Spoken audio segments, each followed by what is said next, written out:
All right, so this video is about the secret government project called Looking Glass. And this is a great video for those of you out there who don't have a background with this, don't know anything about it, because I have compiled all of the whistleblowers who have mentioned this project into this one video. So you're going to get to see it all in a fire hose, and you're going to get it all at once. It's going to be exactly what you need to get caught up. We're going to look at 3 different whistleblowers, and we're going to hear parts of their testimony selected and compiled together. So you may not hear everything that these 3 guys said about Looking Glass, but you're going to get all the major information, all the important stuff, so that after this video you're going to know exactly what the project was about, how it started, where it is, and what they use it for, and why it's important, especially considering what's going on in the world right now. And so you've got to bear with me a little bit. I've collected these clips, but I think the audio adjustment level is not perfect on all of them. You may have to adjust your audio as some of these clips go in and out, just slightly. I think they're mostly pretty good, but just be aware of that. So we're going to start with a man named Bob Lazar. Now, Bob Lazar first became a whistleblower in 1988, where he came out on the news actually and said that he had been a worker at not just Area 51, but a base named S4, which was an underground base near Area 51.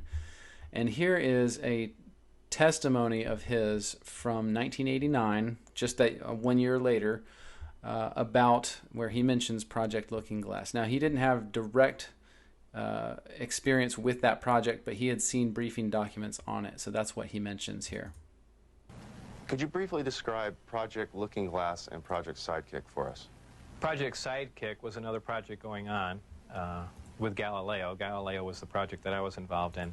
Sidekick dealt with any of the weapon potential of the craft, whether or not the craft had a weapon in it or could it be used as a weapon, but it had something to do with some sort of particle beam configuration where the gravity generator can be used as a lens to focus a weapon of some sort, similar to the SDI device we were working on in the 80s, but with the potential of a focusing device using the gravity generator. And Project Looking Glass?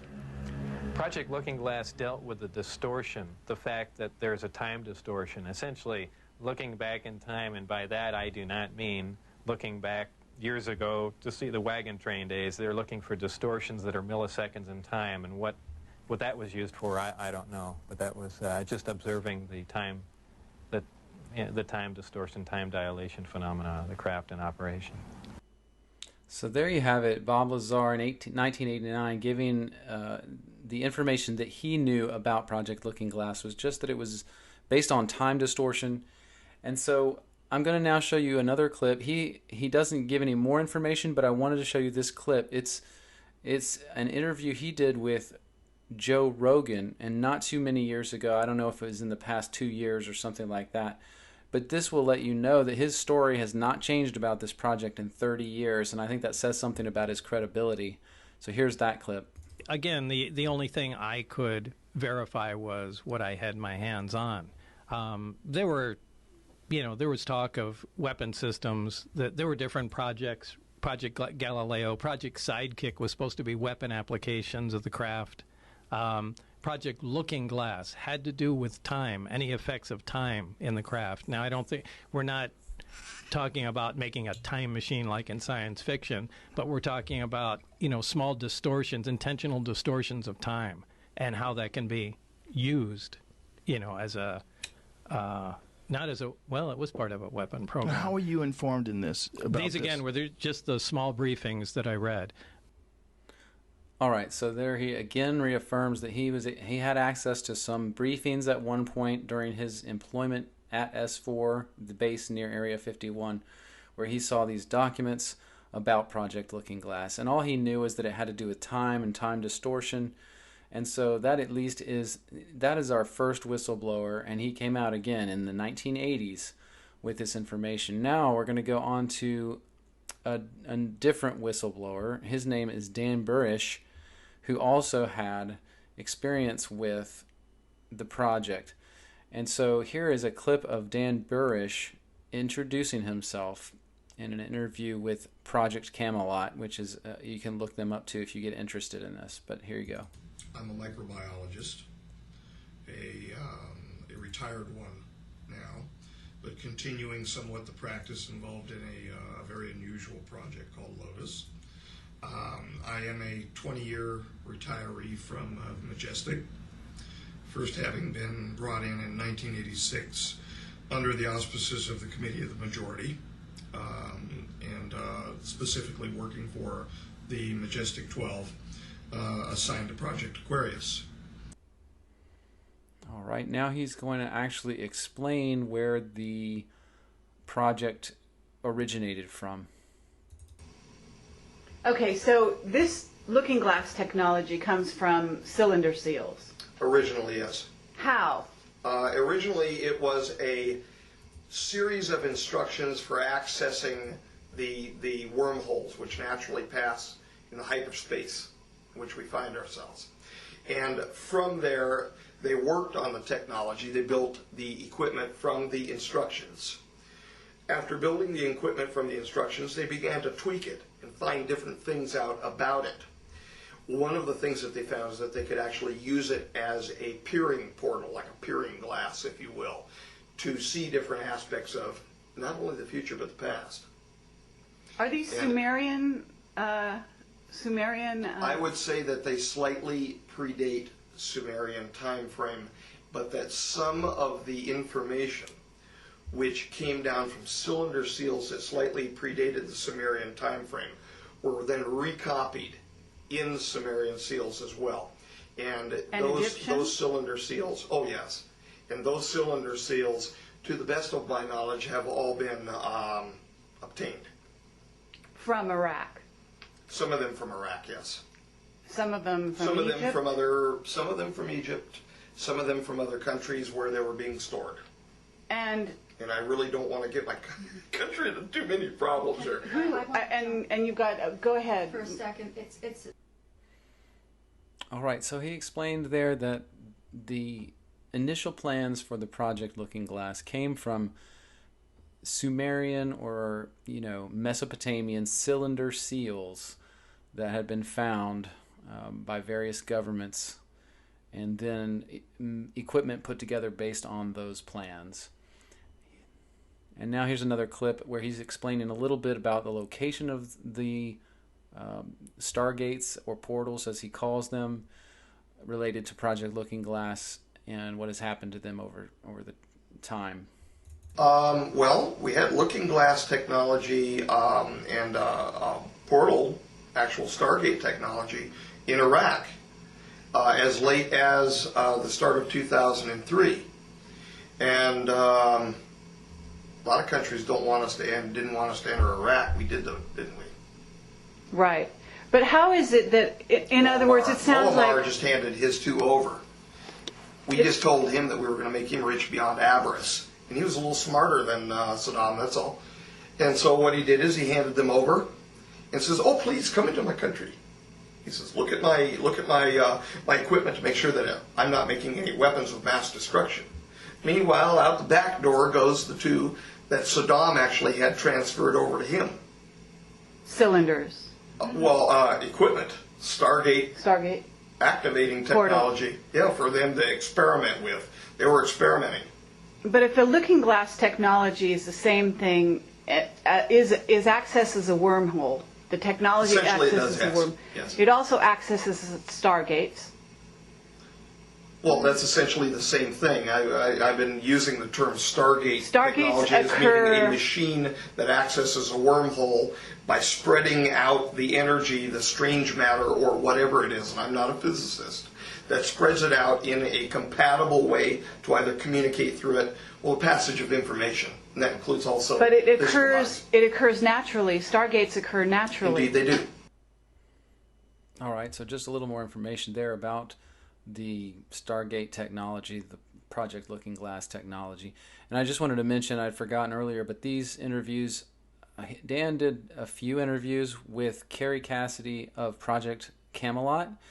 over a few years. I believe this one was about 2006 is when he did this interview and came out with this information. But you know, props to Carrie Cassidy. She's been devoting her life to this type of thing for a long time. So I encourage you to look her up if you want more information. One more clip from Dan Burrish.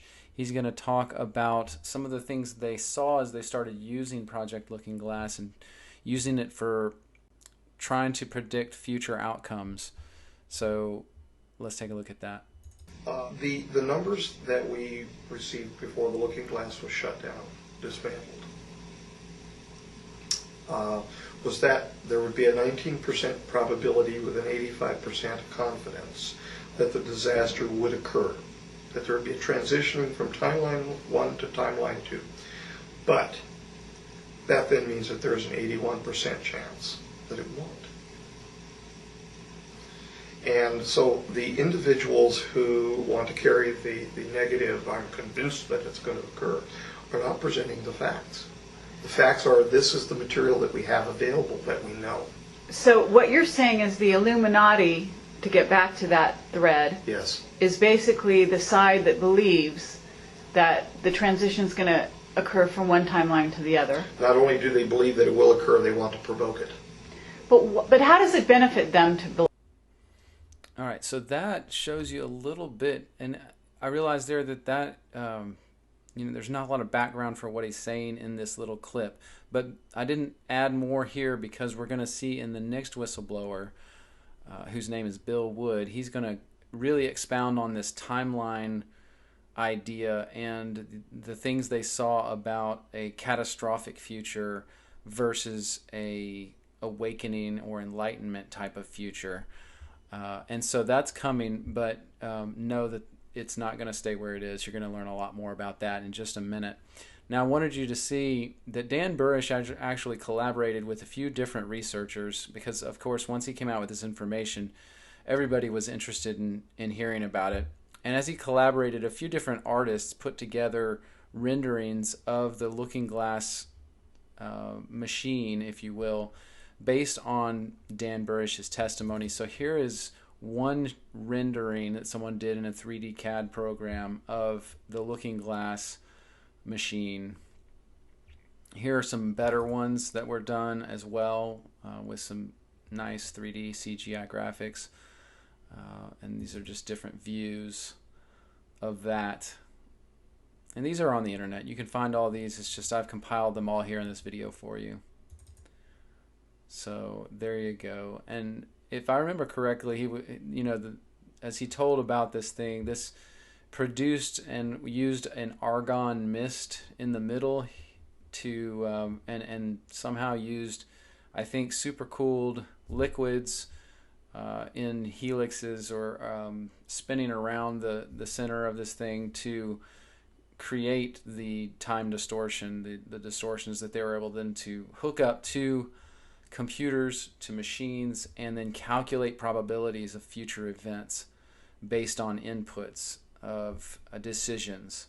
And so they would, set all this up and then run it through the system and see what the outcomes were going to be in an effort to predict future events. And that is kind of how that this is explained to have worked, had been explained to work.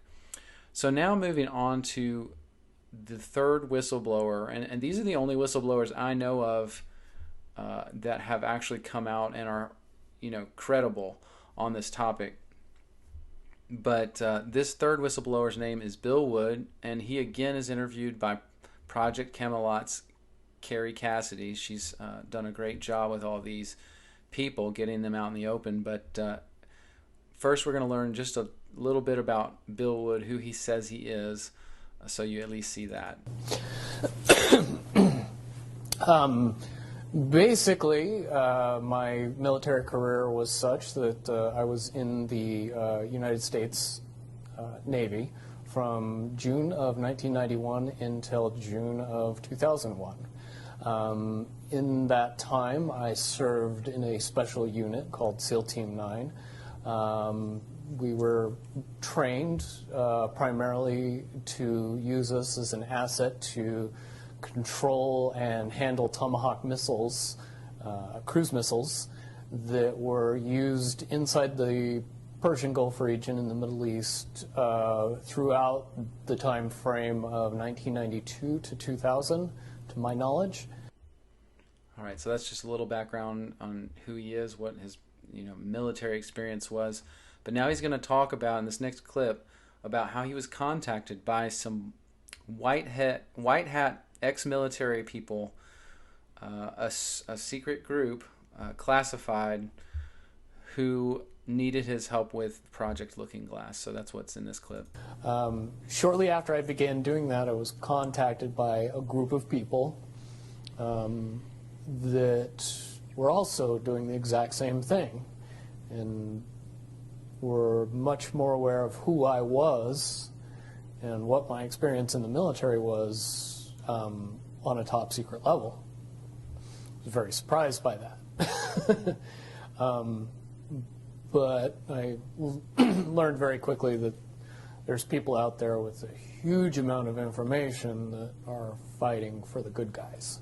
Okay, so in essence, you were contacted by a group of what we call white hats. White hats, I call them oath keepers, but essentially they're the patriots that our government would classify as terrorists. Okay. But they are ex-military by and large, and some of them are still in the military. I would assume a large number are still in the military or the government, in the FBI, Secret Service, CIA, any alphabet agency. There's got to be a percentage of people that are seeing the day-to-day and going, this is wrong, we got to do something.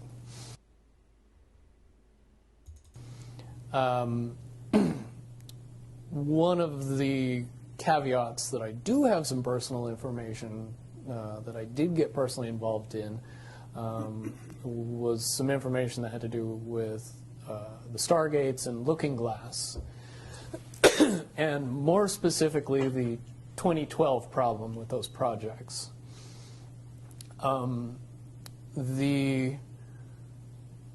guess, popular opinion of what's out there right now is that the project was shut down because there was a problem when we approached 2012. I've heard it described a number of ways, but to my knowledge, the problem is that the timelines converge on that point in time. And when you know enough about the Stargate projects and the Looking Glass project to know that how string theory works and how the possibility of possibilities works and how making one choice over here doesn't necessarily mean that the other choice couldn't exist at the same time. But once you get your brain wrapped around this subject, you find out that at the end of 2012, in an easy way to put it, the choices that we make become less and less consequential to the future. And eventually we're pushed into this bottleneck of time, no matter which choice we make. And that's important to the people that had access to Looking Glass because they would use Looking Glass knowing the choices that they would make and the future would pop up. The big mistake was coming up with the possibility of future. And when we started using a computer to say, well, if we make this choice, it's 79% possible that this scenario happens, and 23% are possible, or whatever, I'm using round numbers, that this scenario would happen. The understanding at the time was that was realistic. However, if you go down the road further and free will continues to exercise itself on this game, that 79% possibility sometimes changes very, very fast. But if you look at the situation in a point of time, it seems very realistic that that's the greatest possibility. What happened was people, very smart people, began to figure out that something big was coming up. Something that made it so all the possibilities of all the future scenarios of any choice, any possibility that was fed in and observed through the looking glass inherently ended up in the same future. And no decision, no possibility changed past a certain point. That's the big secret. Okay, so is that certainly 2020? All right, so just to recap what we just saw, Bill expresses here that as he worked on this project and found out what had been done on it and started to get involved with it, he realized and saw that they had been running probabilities into the future for a while with this thing, and they kept finding that after 2012, every possibility that they fed in would always end up at the same event in the future from 2012. So as they would run these different scenarios time and time again, if they went past 2012, they would always converge in an event, some big happening that everything then coalesced into, and that no decision that was made prior to that point was going to change anything about that point in time. Now, he doesn't mention what point in time that is. I have thoughts on that I'm going to share at the end of this video, but just to kind of recap what he said there. And then next he's going to talk about how this singularity, this convergence of history that was coming up in the future from when they were using the device, and he's talking in about, I think this interview is in about 2009, and he had been working on the project, I think in the very late 90s is when he said earlier in this video that I didn't show that he had been working on the project. So let's listen to what he says about how the elites felt, the elites in the world got wind of what was going on and how they felt about it. It well coincides with December 21st, 2012. So at that point, all possibilities lead to the same timelines. Rubicon. All possible timelines lead to the same basic set of history in the future. And what is that history to you? Did you know that, or did you find that out? That is the big question. That is the big secret. That is what sends everybody that has all of the information, that knows everything, into a blind panic.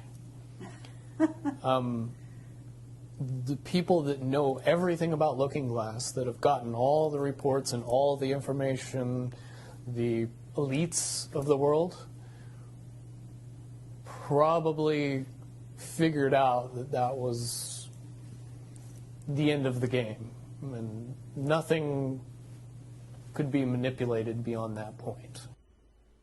So I'm just going to let it continue here. He continues talking about the contracting timelines and what that means. So I may play through a few clips here in a row.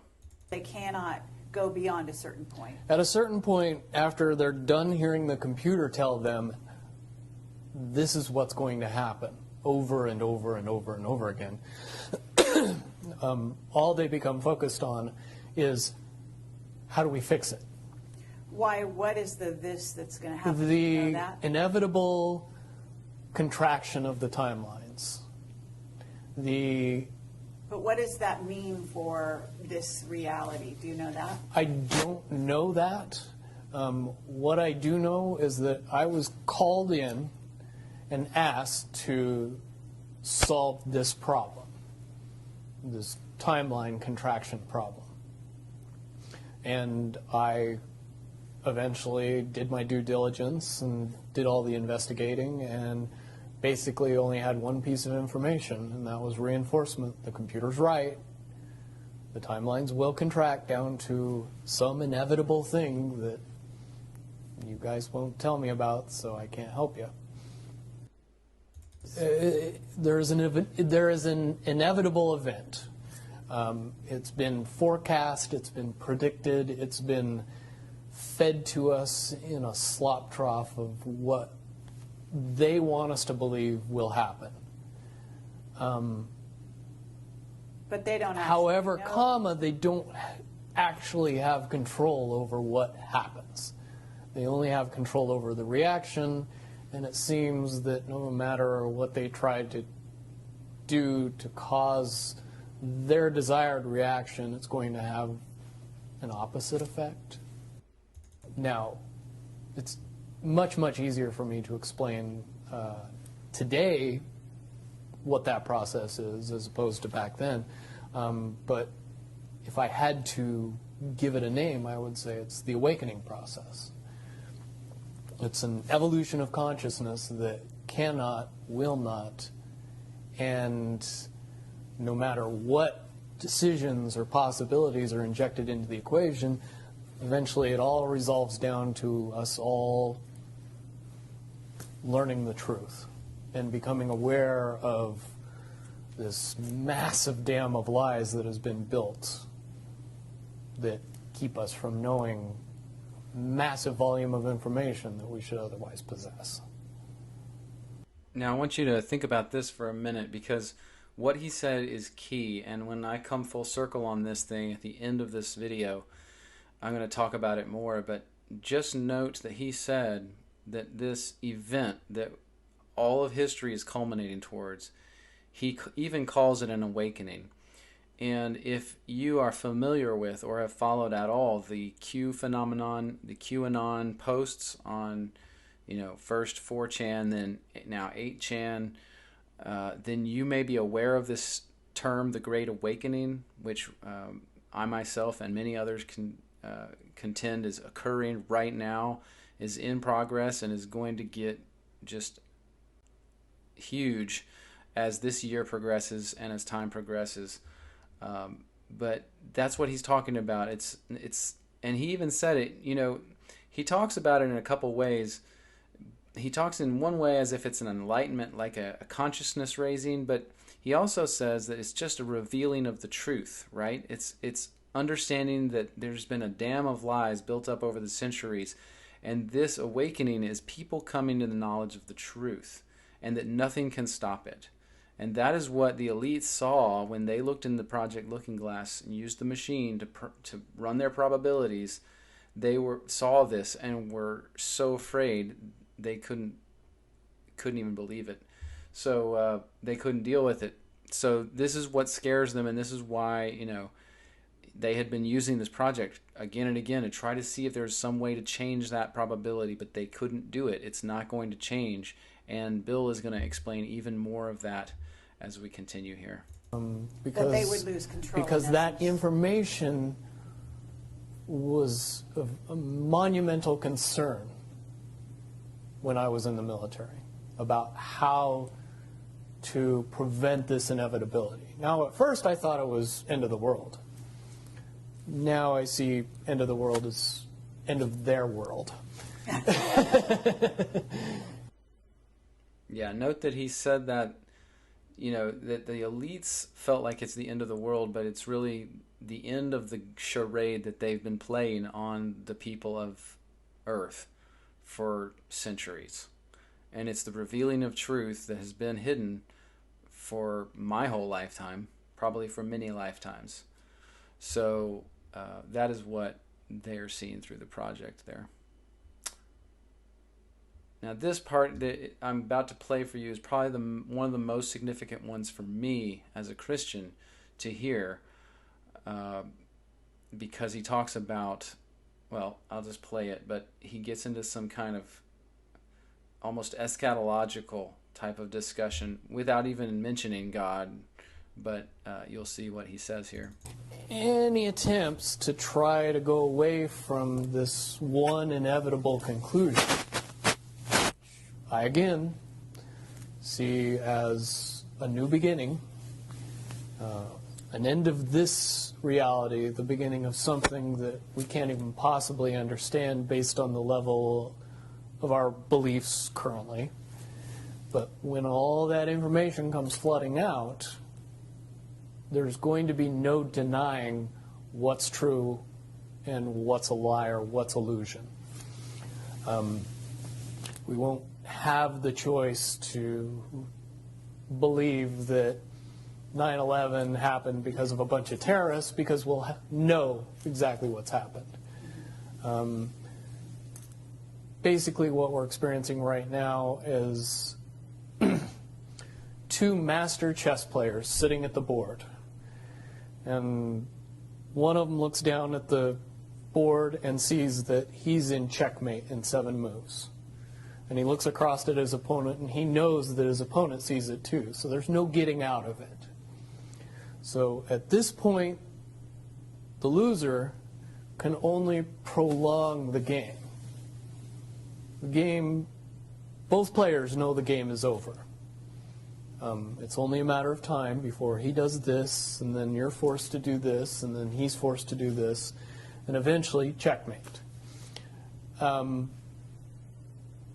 We, as a race, if we could understand that the game is over, that based on the rules of the game, the bad guys have already lost, the good guys have already won. Yes, there's moves left on the table, but those moves are being forced by the player that is going to win. The only way that checkmate can't happen is if the player that's winning makes a mistake. But from all of the information that I've gathered, all of the information that's been given, all of the information that's been vetted to me, it seems pretty obvious that the good guy player on the side of the chessboard knows exactly what has to be done to win the game. And so at this point, any mistake would be all but impossible. All right, now just, to recap that, but to just make a statement and say, man, that to me sounds just like God and Satan. And this is the final chess game, according to what he's saying. And they are playing it out, but like he says, the bad guy, Satan, doesn't have any moves he can make that will change the outcome. And that's what this Project Looking Glass is all about, is the elites using it to find out about that outcome, and they're freaking out. And they shut down the project because they couldn't see anything past that timeline convergence that God is masterminding. God is bringing all things to a logical conclusion, to his will. And so truth will be revealed by his power. And these two chess players are battling it out, but there's no move that's going to change the end of the game. And the good guy, as he says, God, will win. I was entrusted in getting it down to 2 possibilities. And I've heard both of those possibilities talked about in massive proportions, the good and the bad.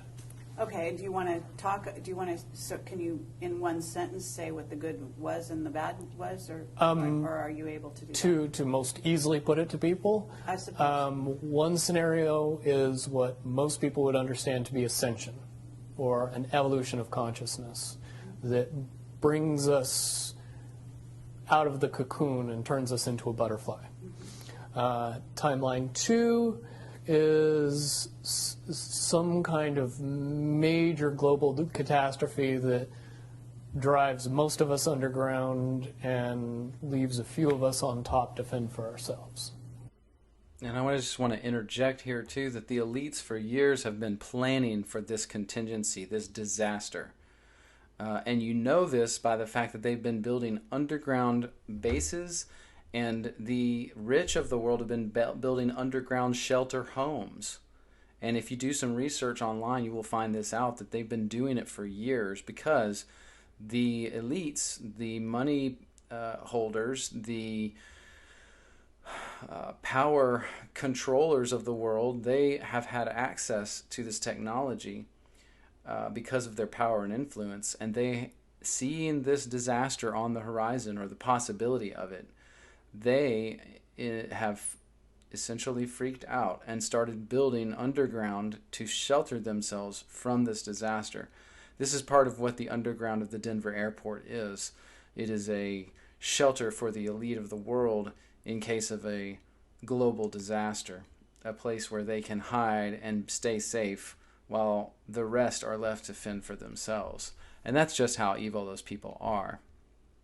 Let's continue on with the next clip here, the last clip of Bill Wood.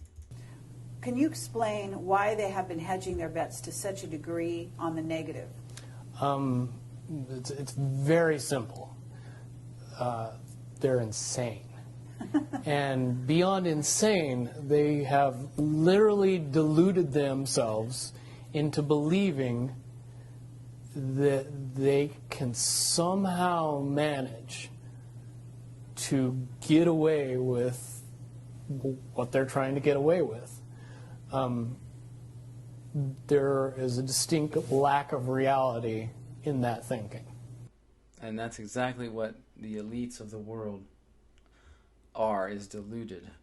And so that is the conclusion of Bill Wood's testimonies.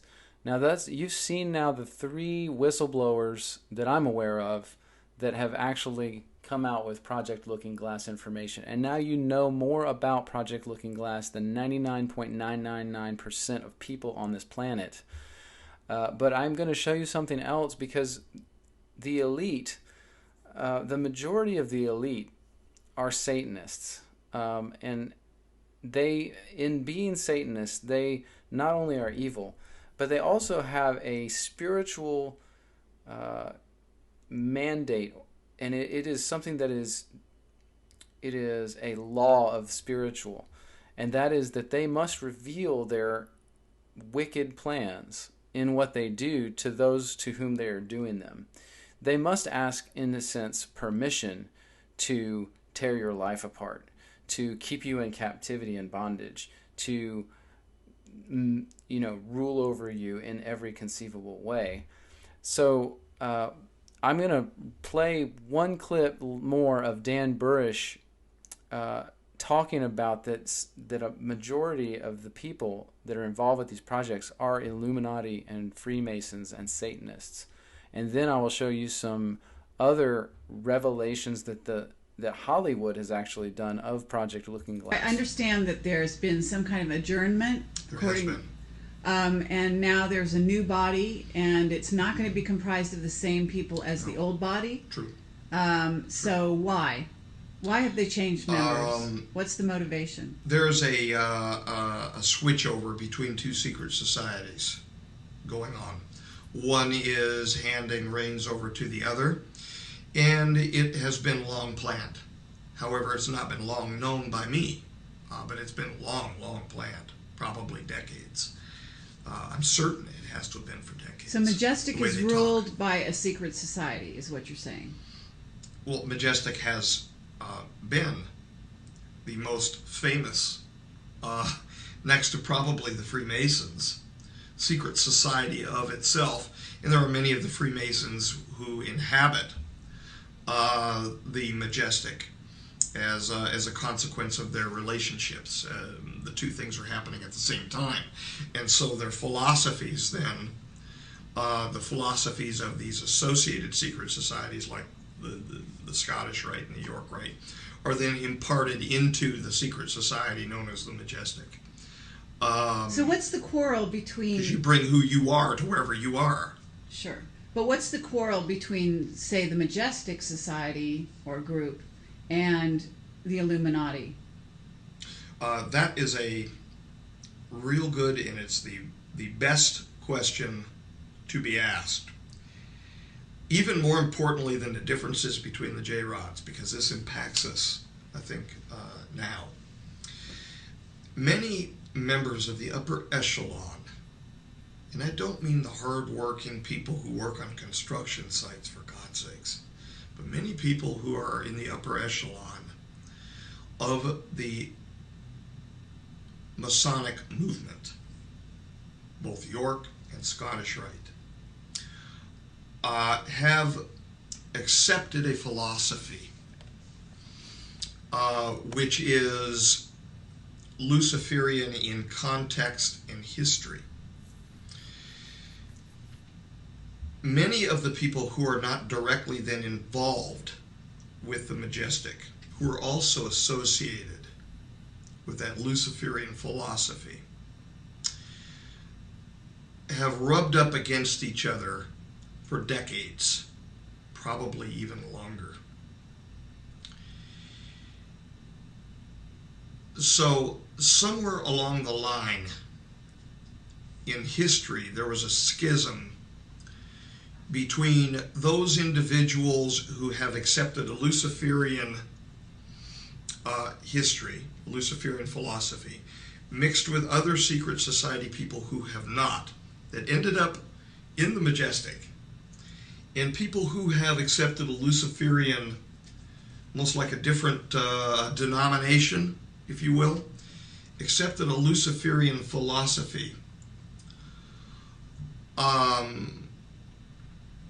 who are not associated with the Majestic. In other words, we've got dirty coins on both sides. Okay. And when you say a Luciferian philosophy... meaning a materialistic, and for lack of a better term, when it comes to the actual European Illuminati, satanic philosophy, where they've given their lives, their families, their sacred honor to this satanic thought of creating a world order under the person that they consider the true God, which would be a Luciferian figure. Now, these people have also, separating them from the dirty coins in the Majestic side, these people have also been accepting of the influence of the P45 rogues, who want to justify their own history by our demise of moving from timeline 1 over to timeline 2, a catastrophe. And so the differences between the Majestic group, some of which there have been these Luciferians mixed in, and the true Illuminati group, and they're not even really true Illuminati. I mean, that's a word that comes back meaning enlightened ones, and these people are not enlightened. They're simply under the influence of a false light. That the differences between the two then have raised itself to rancor, even though they share much in common with each other.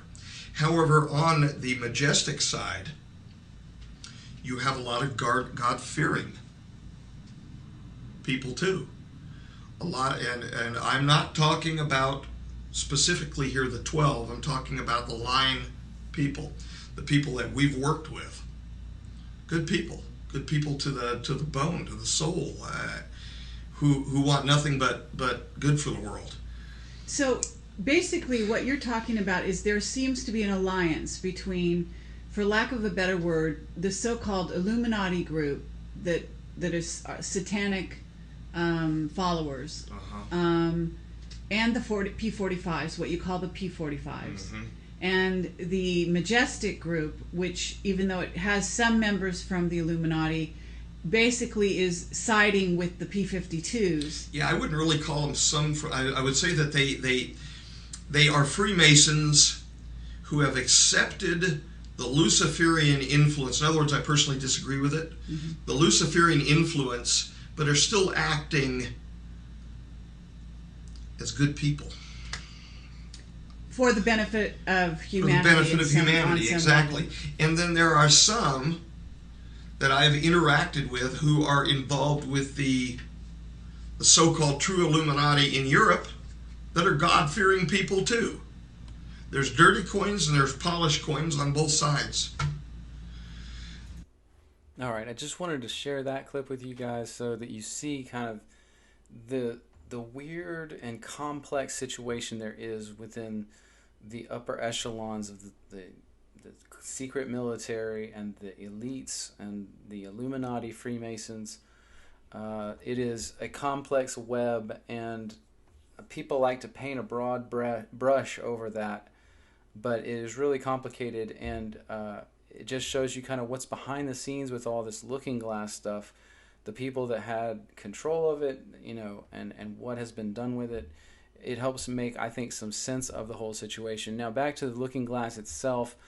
And I mentioned before that they have revealed to us the Looking Glass project in Hollywood, whether you know it or not. Now, if you remember back to some of my earlier pictures I showed you of the Looking Glass device that Dan Burish had helped artists make, like these, then it won't be a surprise to you when you see the movie Contact and you see the device that was presented in that movie to us.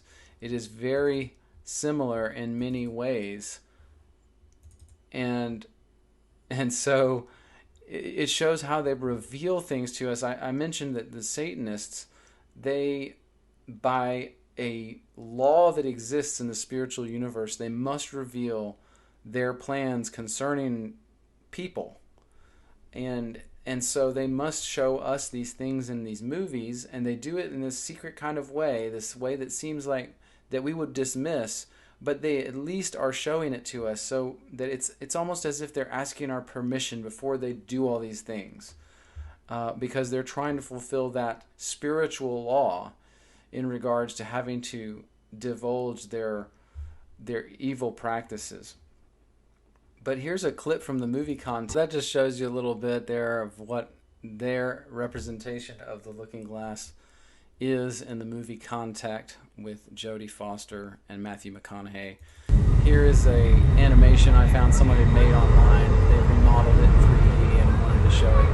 That lets you at least see it a little better. Then another movie that actually kind of reveals this thing to us is the movie Paycheck with Ben Affleck, if you've ever seen that.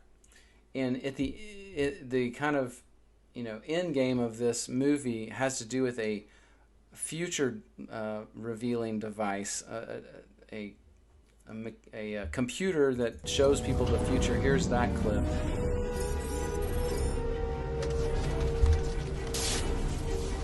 But you can see there, you know, it's the same kind of thought, the same kind of technology looking. It uses this idea of a gas or some xenon mist or something, you know, argon, whatever it is, to activate this device that lets them peer into the future. And just to give you a little more, there are other drawings that Dan Burish, again, has done with artists. These drawings I'm about to show you were with a guy named Michael Schratt. He put these CAD drawings together of what Project Looking Glass would actually look like in real life. And so it just gives you an idea, more detailed, of what that device looks like.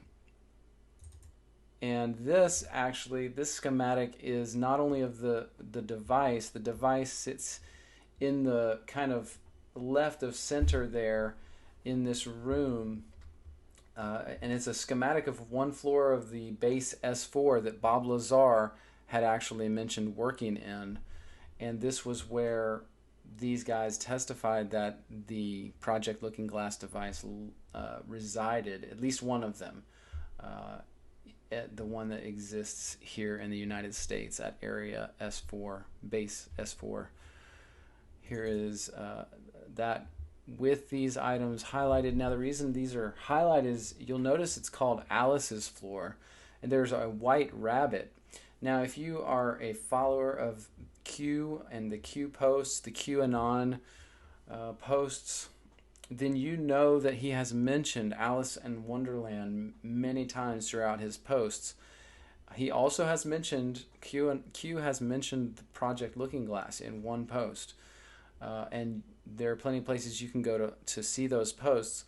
I'll let you do that on your own, but just note that those references likely have multiple meanings and most likely reference not only other things, but also Project Looking Glass, and the fact that Q being one of the white hats.